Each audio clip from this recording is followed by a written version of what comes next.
दुखों की गठरी।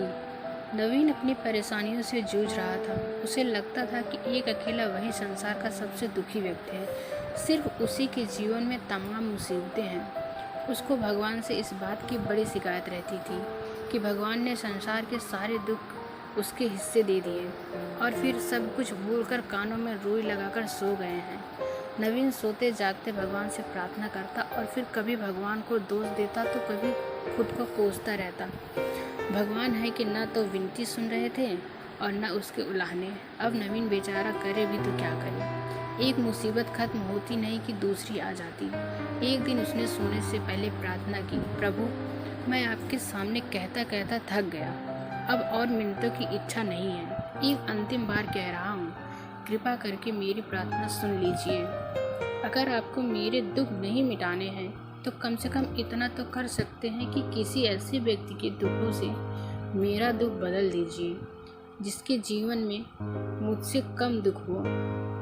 हमेशा के लिए नहीं तो कम से कम कुछ महीनों के लिए ही सही, थोड़े दिन के लिए मुझे भी कुछ राहत मिल जाए। अब भगवान ने नवीन की आखिरी इच्छा सुन ही ली और उसे उस रात सपनों में भगवान दिखे। भगवान बोले, बालक मैं तुम्हारी प्रार्थना रोज सुनता था, पर मैं उनके ऊपर ध्यान ज़्यादा दे रहा था जो तुमसे भी ज़्यादा तकलीफ में हैं।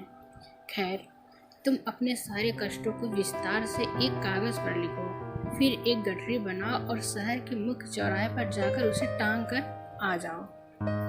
नवीन हड़बड़ाकर नींद से जागा। पहले तो उसको बिल्कुल यकीन ही न हुआ कि सच में भगवान आए थे और उन्होंने उससे यह सब बातें कही है। फिर सोचा कि आजमाने में क्या हर्ज है, क्या पता इससे ही कोई रास्ता निकल आए।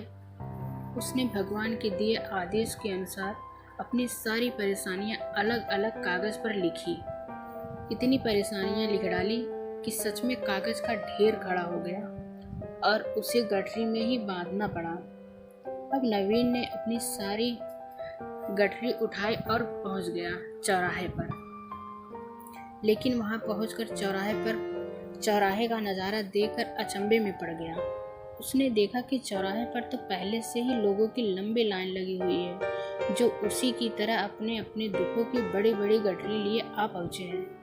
आखिर यह चक्कर क्या है? सब कुछ उसकी समझ से बाहर था। अभी वह इन विचारों में ही खोया था कि तभी एक आकाशवाणी हुई। उसमें सभी को अपनी गठरी को चौराहे पर लगी अलग अलग खूंटी में टांग देने का आदेश हुआ।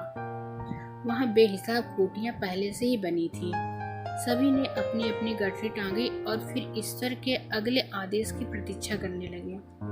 कुछ ही देर में दोबारा से आकाशवाणी हुई और सबसे कहा गया कि सभी लोग अंदाजे से कोई ऐसी गठरी उठा लें जो उन्हें अपनी परेशानियों की गठरी से हल्की समझ में आती हो।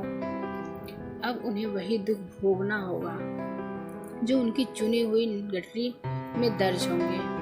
आकाशवाणी सुनते ही सभी हल्की से हल्की गठरी को लपकने के लिए दौड़े। सबके साथ नवीन भी नई गठरी चुनने के लिए भागा।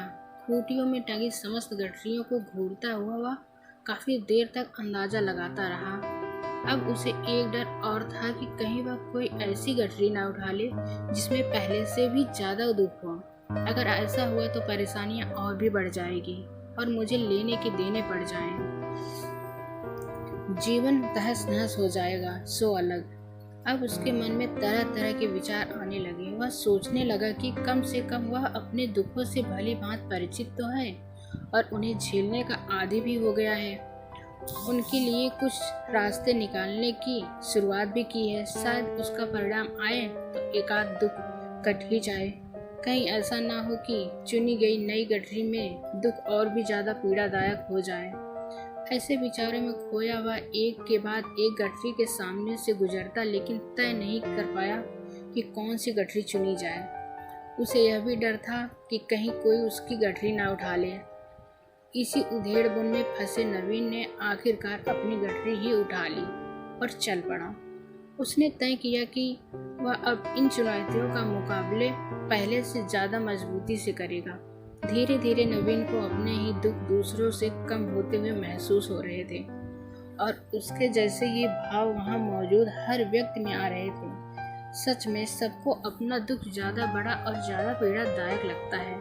लगता है कि वही संसार का सबसे दुखी प्राणी है, पर हमसे भी ज़्यादा न जाने कितने और दुखी हैं। कितने ही ऐसे लोग हैं जिन्हें 2 वक्त का भोजन भी मुश्किल से नसीब होता है। कभी किसी की शानदार कोठी के आगे से गुजरते हुए यदि यह ख्याल बार बार आए कि जब किस्मत बंट रही थी तो वह इस आदमी से पीछे क्यों रहा, अगर आगे रहता तो उसे भी ऐसा सुख और ऐश्वर्य मिल जाता। जिन लोगों के पास साहस और हौसला है वह आत्मविश्वास की नवीन नाव पर सवार होकर आसानी से जीवन की कठिनाइयों से सफलता प्राप्त कर लेते हैं। जरा ऐसे लोगों के बारे में सोचिए जो जीवन मृत्यु के बीच झूल रहे हैं। कम से कम आप किस्मत की लाइन में इनसे आगे तो थे, स्वस्थ हैं, अपने काम के लिए किसी पर निर्भर नहीं हैं, अपना काम खुद करने के काबिल हैं। दोस्तों, मैं उम्मीद करती हूँ कि आपको यह कहानी पसंद आई होगी। अगर आप इससे सहमत हैं तो इसे अपने सभी दोस्तों के साथ शेयर करें और इसी तरह की कहानियाँ डेली पढ़ने के लिए आप हमें सब्सक्राइब कर सकते हैं। Let's learn something new. Thanks for watching.